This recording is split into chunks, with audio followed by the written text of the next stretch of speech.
Amém, queridos.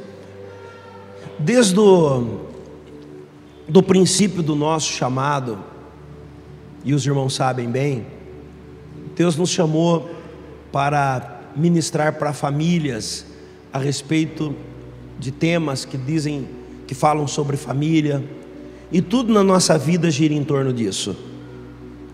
É interessante que quando eu e a Div nós estamos passeando, viajando, a gente sempre fala: nossa, que seria bom. Um dos sonhos que a gente tinha era fretar um avião e levar todos os irmãos. Um dia me perguntaram: se você ganhasse na loteria? Eu falei: bom, eu não jogo, mas se eu ganhasse, eu fretava um avião e levava todo mundo para viajar comigo. Eu tenho uma alegria muito grande pela vida dos irmãos e um desejo muito grande de vê-los bem e felizes, prosperarem na vida. E nessa viagem que nós fizemos agora, nós vimos muitas coisas desse tipo, mas especificamente me chamou bastante atenção na hora que nós estávamos na praia, bem legalzinho ali e tal, e eu olhei assim, do lado contrário do mar, eu virei para cá assim, o mar estava aqui, do meu lado direito, eu virei para o meu lado esquerdo, e vi uma família sentando ali, e algo que me assustou bastante, foi que eu vi um pai, uma mãe, um filho, havia um avô e uma avó, uma família que você olhando, diria que é uma família tradicional, uma família básica.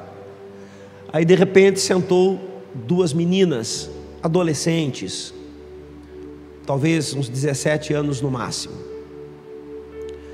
A primeira menina, bem branquinha, de pele bem branca mesmo, loirinha, e o que me chamou a atenção na fisionomia dela é que ela tinha uma fisionomia de pessoa deprimida, ela tinha o semblante caído. E do lado dela, uma outra menina, já de uma cor um pouquinho mais escura, o cabelo raspado desse lado assim, e de mãozinha dadas com ela, e ali elas se beijaram, e era a namorada dela. O que mais me assustou não é ver duas adolescentes, mas o que mais me assustou é ver o comportamento da família. Isso me assustou bastante, porque significa que todo mundo tem o direito de viver como quiser, e isso não pode ser questionado. Deus não questiona isso. Deus nos dá liberdade para vivermos como quisermos. Deus nos dá liberdade para viver segundo a sua palavra, e dá a liberdade para vivermos contrário à sua palavra. E Deus não ama menos ou ama mais por obediência. Ele não faz acepção de pessoas. Ninguém é salvo porque Deus ama mais essa pessoa, e ninguém vai para o inferno porque Deus ama menos essa pessoa. Ninguém vai para o céu porque essa pessoa é heterossexual e a outra vai para o inferno porque é homossexual. Não é esse o problema. Todo mundo é livre para viver como quiser. É livre, e Deus respeita isso. Mas há determinadas coisas que a Bíblia nos ensina, que quando elas começam a acontecer, Deus vai tomar uma atitude. E biblicamente e historicamente, todas as vezes que o comportamento homossexual se tornou normal, aquela sociedade é extinta. Foi isso que aconteceu na Grécia, na Babilônia, e quando você olhar na Bíblia, você vai entender mais especificamente Sodoma e Gomorra. Quando aquela atitude começou a ser normal, quando todos começaram a aceitar como normalidade, Deus vem com o juízo. Olhando aquelas duas meninas, eu percebi que a sua família estava tratando aquilo com naturalidade. Aquilo se tornou normal para aquela família.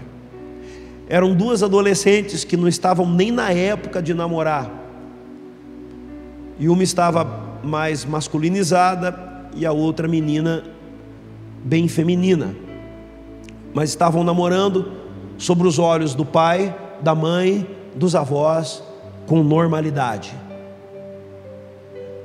Essa normalidade significa que a sociedade e que tudo isso que está sendo implantado no mundo todo, já está surtindo os seus efeitos, e com certeza nós viveremos dias em que determinadas coisas como essas serão normais, a ponto da gente não tomar, não se assustar, e nós vamos ter algumas dificuldades para dizer para os nossos filhos pequenos, quando eles perguntarem o que é isso, e você não puder falar para eles, porque vai ser crime, que aquilo não corresponde com a normalidade, porque o que é normal está mudando. Já existem países que os filhos estão sendo tirados dos pais, porque os pais estão sendo considerados homofóbicos. Antigamente, homofobia era o ato de alguém ter o ódio por um homossexual e querer matá-lo. Agora, homofobia é simplesmente discordar do procedimento homossexual.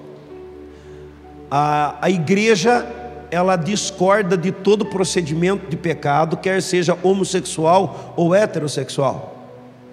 A igreja não concorda com homens casados terem outras mulheres, e nem mulher casada ter outro homem. Nós somos contra todo tipo de pecado.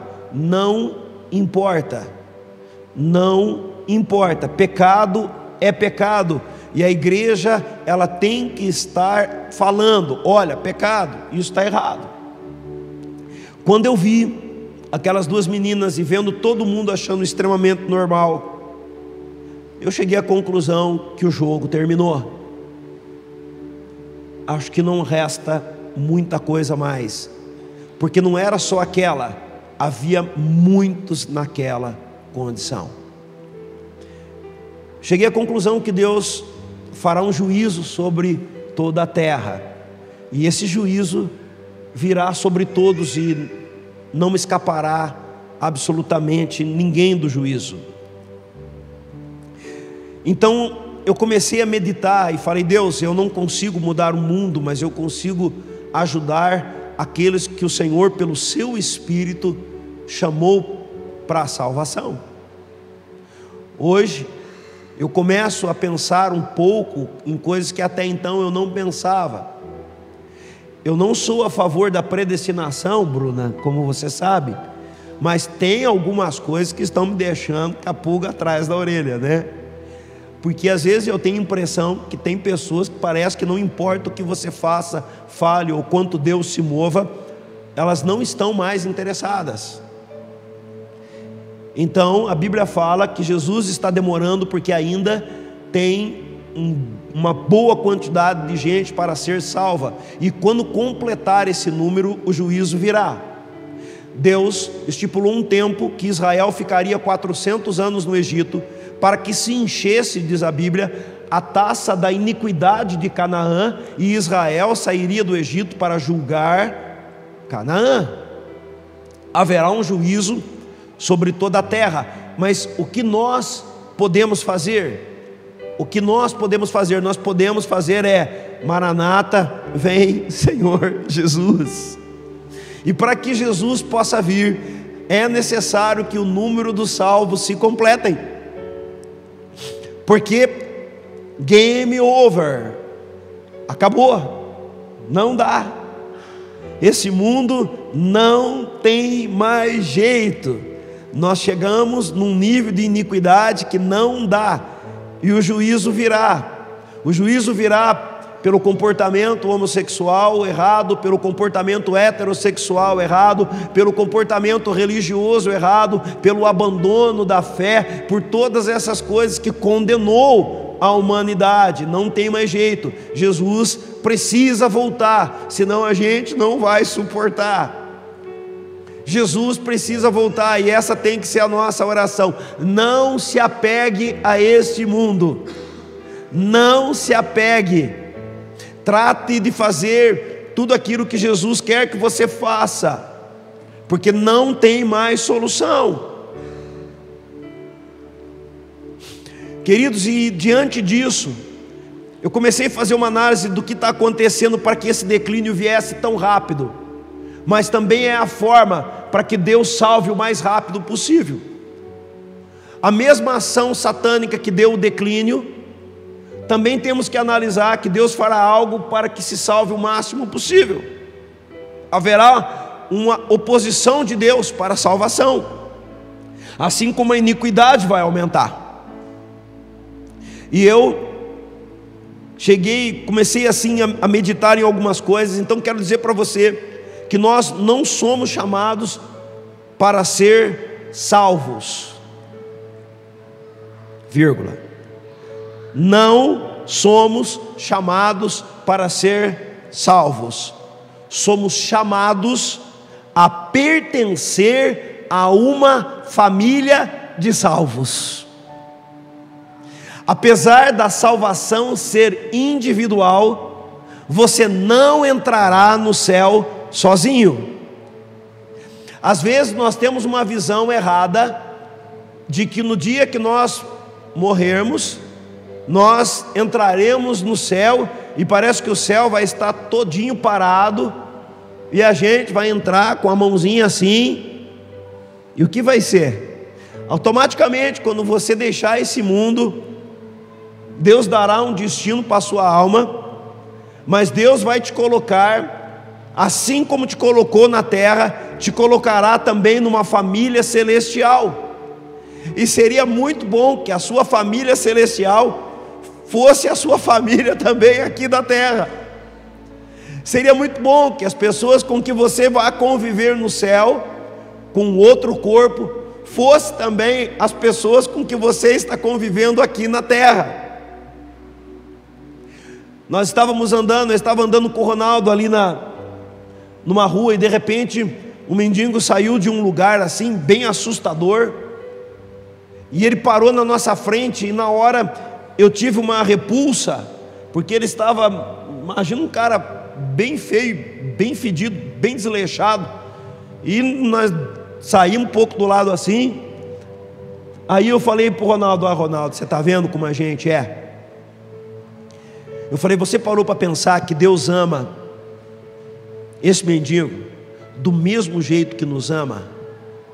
E a única diferença que nós temos para esse mendigo é que nós estamos com dinheiro aqui para gastar. Tira o dinheiro da gente, a gente ainda vai ter uma inteligência para poder fazer alguma coisa. Mas tem uma coisa nesse mendigo que com certeza foi tirado dele. Ou ele tirou dele, ou tiraram dele: a família. Se você olhar e você vê os mendigos na rua, os caras que estão na pior situação. Eu tinha um amigo, um líder de jovem, há muitos anos atrás, que ele se perdeu na cocaína, e ele começou a estar debaixo das pontes, e começou a viver uma vida, um menino formado, um menino tão, com a vida super, sabe, com todo o futuro. De repente, a primeira coisa que ele fez, ele destruiu o relacionamento com a família dele. A primeira coisa que Satanás tira de uma pessoa quando quer derrubá-la, é tirar ela da sua família, ou fazer que a sua família de alguma forma rejeite. Como a família é importante. Nós não somos chamados só para ser salvos de forma individual, somos chamados para pertencer a uma família de salvos. Deus no céu sempre teve um desejo, e não é você. Deus deseja uma família. Deus deseja uma família de muitos filhos, à semelhança do seu filho Jesus.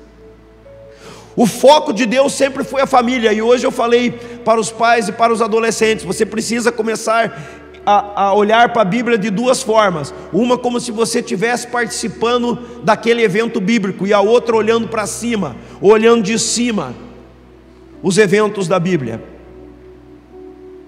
Deus sempre desejou uma família, e toda família nasce da semente de um pai. Toda família, para que ela possa existir em harmonia, para que tudo seja perfeito, ela começa da semente de um pai. E foi assim que Deus planejou, projetou a família que Ele quer morar no céu, de uma semente que veio dele mesmo, que é Jesus. Jesus é a semente do Pai colocado no ventre de Maria. O Pai gerou uma semente na qual Ele vai fazer o céu ser populoso. Ninguém conseguirá fazer parte da família de Deus se não nascer da semente do Pai.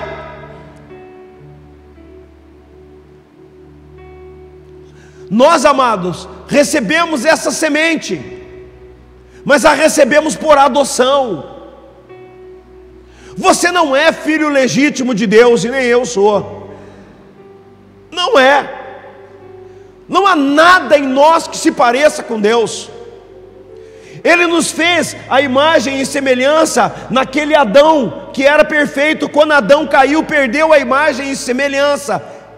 E agora a semente que temos é de um Adão caído. Então o Pai, pelo Espírito Santo, põe a semente no ventre de Maria, e nasce um filho perfeito, que já era pré-existente, que sempre existiu, agora ele está encarnado. Então ele é o Filho único do Pai, o unigênito, e que está preparando nele uma família. Efésios capítulo 1, versículo 5 e 6 diz: em amor nos predestinou para sermos adotados como filhos, por meio de Jesus Cristo, conforme o bom propósito da sua vontade, para o louvor da sua gloriosa graça, o qual nos deu gratuitamente nele, no amado. Deus nos predestinou a sermos adotados como filhos. Ou seja, Deus nos deu uma condição de sermos adotados por Ele. A família de Deus é muito grande. Todos os que são salvos começam a pertencer à família de Deus, porque fomos adotados por meio de Jesus. Então, dentro do ponto de vista da semente de Cristo, nós não pertencemos a nós mesmos, nem a esse mundo e nem ao pecado, porque pertencemos a uma família. Temos um Pai que nos ama, e temos irmãos que amam o Pai e nasceram da semente dele. Dá uma olhada para as pessoas do lado, para as pessoas do lado.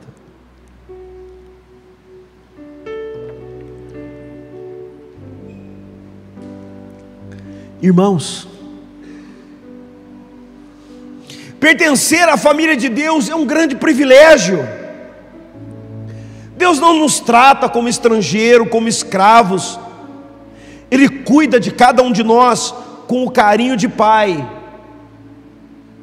O judeu não conhece a palavra pai como nós conhecemos. Ele conhece Abba, pai. Abba. O judeu ele fala Abba, Abba, que é uma forma carinhosa de dizer papaizinho. Aqui na igreja, irmãos, que é o corpo de Cristo, que é formado pela família de Deus, nós vamos encontrar pessoas imperfeitas, muito imperfeitas. Dá uma outra olhadinha para o imperfeito que está do seu lado. Não olha para a tua esposa, o conselho que eu te dou. Olha para o irmão do lado. Não olha para a esposa que dá uma zica.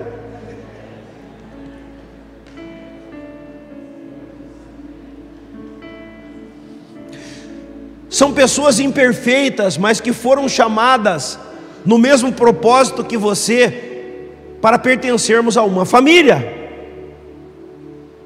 Efésios capítulo 2, versículo 19 ao 22 diz: portanto, vocês já não são estrangeiros nem forasteiros, mas são concidadãos dos santos e membros da família de Deus, edificado sobre o fundamento dos apóstolos e dos profetas, tendo Jesus Cristo como pedra angular, na qual todo o edifício é ajustado e cresce para tornar-se um santuário santo no Senhor. Nele vocês também estão sendo edificados juntos para se tornarem morada de Deus por seu Espírito. Vocês são da família de Deus e morada de Deus pelo seu Espírito. Gálatas 4, versículo 4 ao 7 diz: mas quando chegou a plenitude do tempo, Deus enviou seu Filho, nascido de mulher, nascido debaixo da lei, a fim de redimir os que estavam sobre a lei, para que recebêssemos adoção de filhos. E porque vocês agora são filhos, Deus enviou o Espírito do seu Filho ao coração de vocês, e Ele clama: Abba, Pai, papaizinho. Assim você já não é mais escravo, mas é filho, e por ser filho, Deus também o tornou herdeiro. Família. Toda a ação de Deus e toda a visão de Deus é família. Olha para você como filho, diz que você é herdeiro. Romanos 8, versículo 15 ao 17: pois vocês não receberam um espírito que os escravize para novamente temerem, mas receberam um espírito que os torna filhos por adoção. O que o Espírito Santo faz? Torna você filho. De que forma? Por adoção, por meio da qual clamamos: Abba, Pai. O próprio Espírito testifica em nosso espírito que somos filhos de Deus. Se somos filhos, então somos herdeiros, herdeiros de Deus e co-herdeiros com Cristo, e se de fato participamos dos sofrimentos, para que também participemos da sua glória. Filhos, adotados por Deus. A semente precisa vir do Pai. Eu começo a viajar, imaginar no céu. Isso não faz sentido, porque nem o tempo existia ainda nesse momento que eu estou falando, que eu vou tentar explicar. Mas eu creio que Deus sabia de tudo, obviamente. E Jesus disse: deixa comigo, Pai, eu mostrarei quem tu és, porque eles não sabem. Para que eles se tornem filhos, eu mostrarei em mim quem tu és, Pai. Então a paternidade agora é possível, porque Jesus mostrou quem é o Pai. Então, quando olhamos para Jesus, vemos o Pai. A serpente no deserto gerava cura para quem olhasse para ela. A serpente simbolizava o próprio Cristo morto, para nos tornar família de Deus. Naquele momento que olhavam para aquela serpente, eles eram curados, porque eles estavam vendo pela fé aquilo que Deus faria através da morte do Filho, para poder colocar a todos debaixo da graça, da salvação, da cura.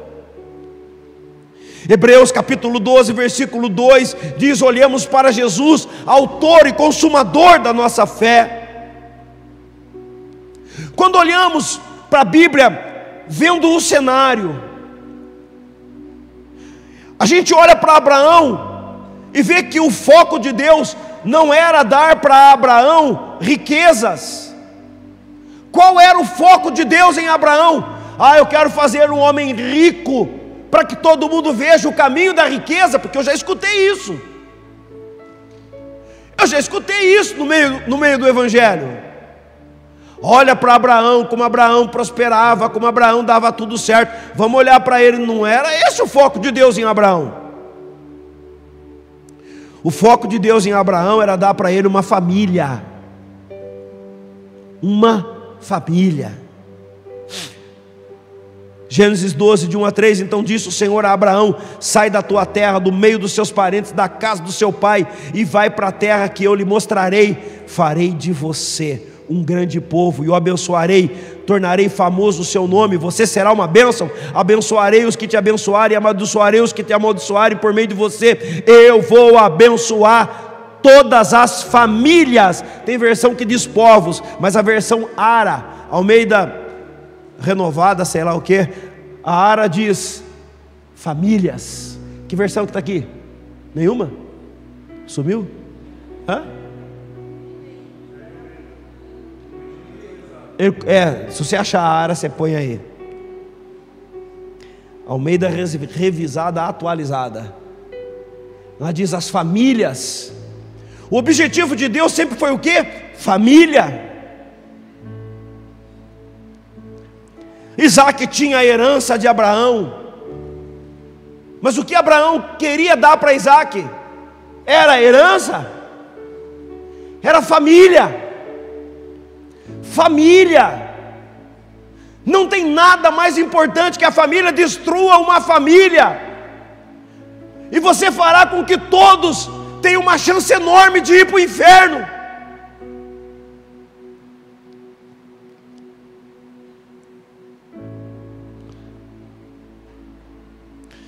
Abraão queria uma família para Isaac, e mandou o servo dele buscar a esposa certa.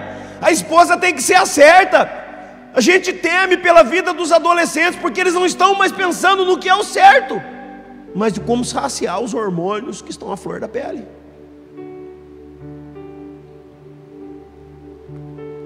Jacó busca a provisão da sua família no Egito. E quando as famílias foram escravizadas, Deus os liberta e os leva como família para o deserto. Famílias foram para o deserto, famílias foram poupadas com sangue nas portas. Naquele momento o Egito proveu as famílias que Jacó levou. Mas Moisés, quando precisa fazer a libertação, liberta também as famílias. Vocês pararam para pensar que são representantes das famílias que vão espiar as terras, a terra prometida? Amado, tudo tem a ver com família.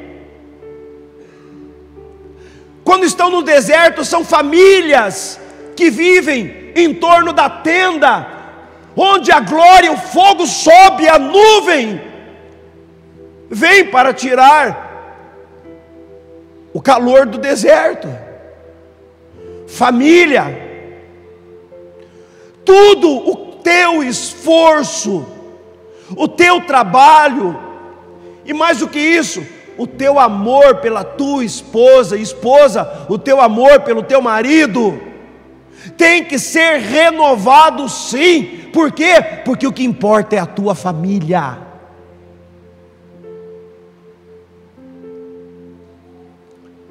Quando o homem perde o foco da família, e eu sei o que é isso porque eu vivi assim, ele começa a se preocupar consigo mesmo e como satisfazer os desejos da sua carne, e a sua família já não tem mais importância, fica em segundo plano. Quando o fogo clareava na tenda da congregação, qual era o foco de Deus? Fazer com que todas as famílias vissem que Ele estava ali presente.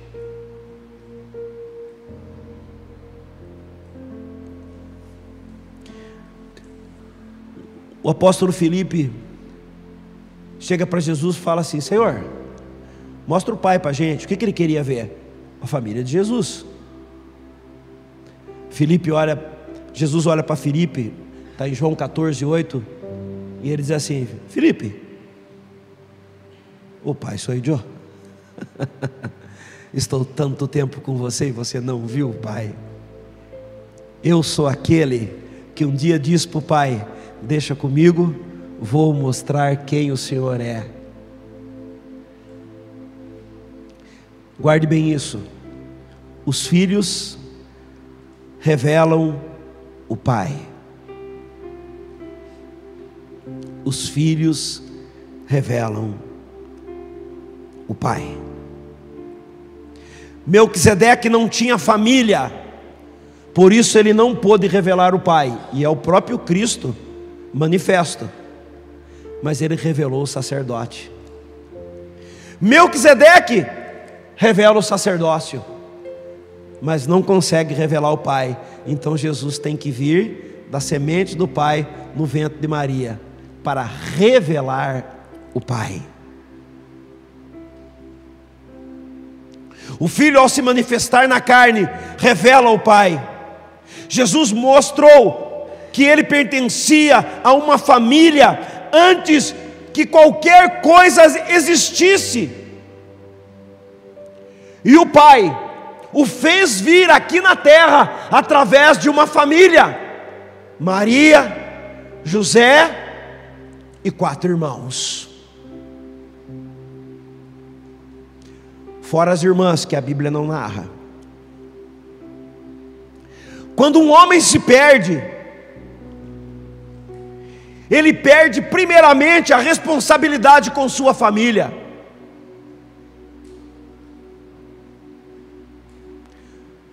Eu tenho convivido a minha vida, frequentei muitas clínicas de reabilitação de vícios, e uma das coisas que eu percebi de todos que lá estavam, quase 100%, é que eles já não tinham mais família. Eles haviam perdido a sua família. Quando eles perderam essa batalha, a casa despencou de vez. Josué, quando os líderes das famílias estavam desanimados, ele levantou em favor da família dele e disse: eu e a minha família serviremos ao Senhor. Eu, sem a minha família, não sou nada. Você consegue olhar para a tua esposa, para o teu filho que está do teu lado e dizer: eu, sem a minha família, sem você, não sou nada.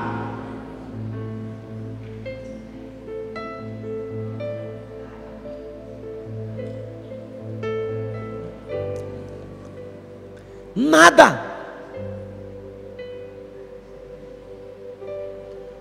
Você não é nada, nada, nada, nada. O bem mais precioso que temos é a nossa esposa, são os nossos filhos, e tudo que Deus constrói de bom através dele. É por eles que eu acordo de manhã, que eu vou trabalhar. É por eles que eu decidi ser honesto, porque eu não consigo ver a Deus, mas eu consigo olhar nos olhos dos meus filhos. É por isso que uma mulher se torna uma mulher de Deus e honesta, porque ainda que ela não consiga ver a Deus, ela diz: eu faço isso pelos meus filhos, pelo meu marido, e por isso Deus odeia o divórcio. Odeia.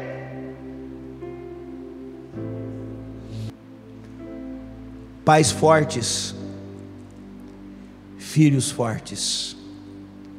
Filhos fortes geram bons tempos. Os pais enfraqueceram, os filhos também. Os tempos são maus, o juízo virá.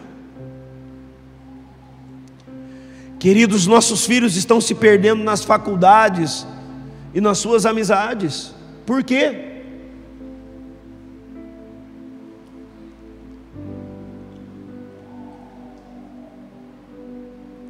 A família é o melhor lugar do mundo. É para onde queremos voltar, como o filho pródigo voltou. É na família que é o lugar de amor e de cuidado.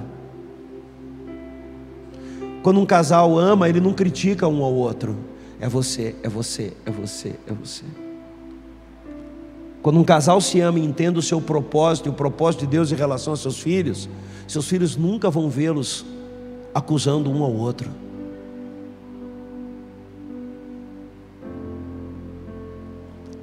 A família é a base da igreja. A igreja é uma família de famílias. A igreja não é um lugar para indivíduos, é um lugar para famílias. Por isso nós não somos um clube. Nós não vamos oferecer o que um clube oferece. É desonesta a concorrência. A igreja também não é show, é família. Nós não somos um lugar onde nós fazemos um show para que possamos sair daqui animados com o show e com o quanto nós extravasamos a nossa alma. Mas nós somos uma família no qual um intercede pelo outro.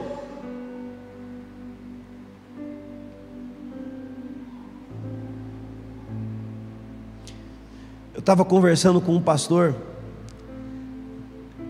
e ele disse para mim: não vejo a hora de pegar umas férias,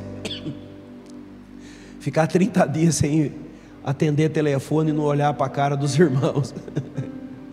Eu falei: puxa vida, eu gostaria de levar os meus irmãos para viajar comigo, você quer ficar longe deles?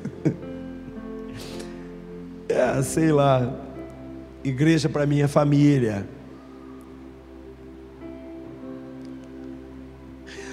A igreja não é um lugar para quem não tem nada melhor para fazer. Por que você veio no culto hoje? Não tem nada melhor para você fazer? Então Deus não recebeu nada do que você trouxe. Não, eu vim aqui porque eu realmente preciso de Jesus. E eu sei que quando eu estou reunido com os meus irmãos, quando o pastor Carlos disse na abertura, é nesse lugar que Deus ordena a vida e a bênção para todos sempre. Ele diz: porque eu creio na palavra que diz que é como óleo que desce pela cabeça e vem pela barba de Arão, que isso significa frescor. Há uma unção de frescor sobre nós. Queridos, creia, há anjos aqui derramando óleo sobre nós.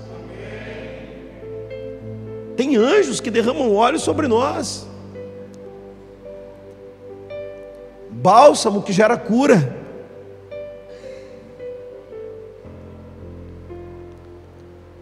Jesus não voltará para buscar pessoas. Jesus voltará para buscar uma igreja que é família. Então eu coloco: Jesus voltará para buscar famílias. A família de seu Pai. Então se cumprirá o que está em Isaías 53, versículo 11, que diz: e ele verá o fruto do seu precioso trabalho e ficará feliz com isso. Jesus ficará feliz porque levará para o Pai uma nova família, uma grande família. João no capítulo 1, versículo 12 e 13 diz: contudo, aos que receberam e aos que creram em seu nome, deu-lhes o direito de se tornarem filhos de Deus, o qual não nasceram por descendência natural. Ou seja, não é porque você crê e teve um filho que ele vai crer. Ele tem que ter a experiência com Deus. Não é uma coisa que vai acontecer naturalmente. Nossos filhos precisam de uma experiência com Deus, porque os filhos de Deus não nascem pela vontade da carne e nem pela vontade de homem algum, mas nascem de Deus. Então nós precisamos nascer de Deus para que os nossos filhos queiram também nascer de Deus.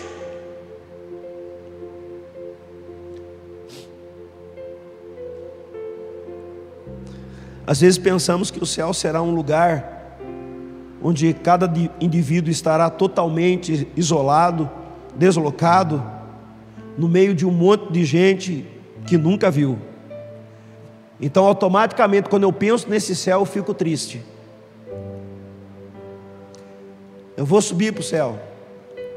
Chegando lá, eu vou encontrar um monte de anjos cantando música gregoriana. Eu vou olhar, não vou ver ninguém. Queridos, há consciência após a morte. Deus estabelecerá em nós um sentimento de família e irmandade. Fará em nós uma unidade no Espírito, nos tornará a família de Deus, porque somos todos parte do mesmo corpo. Efésios capítulo 3, versículo 14 e 15: por essa razão ajoelho-me diante do Pai, do qual recebe o nome toda a família, nos céus e na terra. Tem família nos céus e na terra, é só a família. Subiremos e seremos uma família, e lá não haverá mais morte, não haverá mais dor. E pastor, se uma pessoa que eu conheci aqui não estiver lá, então Ele enxugará toda a lágrima, porque o mesmo céu que Jesus disse que não haveria dor, Ele também diz que vai enxugar lágrimas. Não faz muito sentido. Quando o rico e Lázaro têm as suas mortes, as suas consciências continuam vivas. Não pode haver juízo e nem galardão se não houver consciência. Então é por isso, diante da consciência de alguns que não foram, você vai chorar no céu,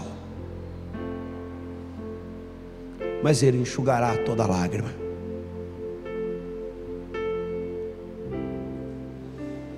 Eu imagino que o dia que deixarmos esse corpo, seremos recebidos no céu por pessoas que conhecemos, levados pelos anjos, e pessoas que conhecemos aqui na terra nos receberá no céu. Eu creio nisso, porque elas estão vivas, porque Deus não é Deus de mortos, é Deus de vivos. Eu creio nisso.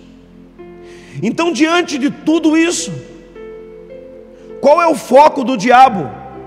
Se o foco de Deus é família, qual é o foco do diabo? Família. Destruir famílias, enterrar sonhos terrenos e celestiais. Porque toda família destruída na terra, destrói-se também ela no céu. A família é o lugar onde o Senhor é ensinado, cultuado e convidado a fazer parte. Nela somos sustentados e temos a responsabilidade de edificarmos juntos com aqueles que Deus nos uniu em vínculo de amor. Essa é a nossa responsabilidade. Pais, filhos, irmãos, todos temos a obrigação de fazer família para Deus. Todos. Não destrua a maravilha que Deus colocou nas suas mãos, a sua família. Vamos ficar de pé.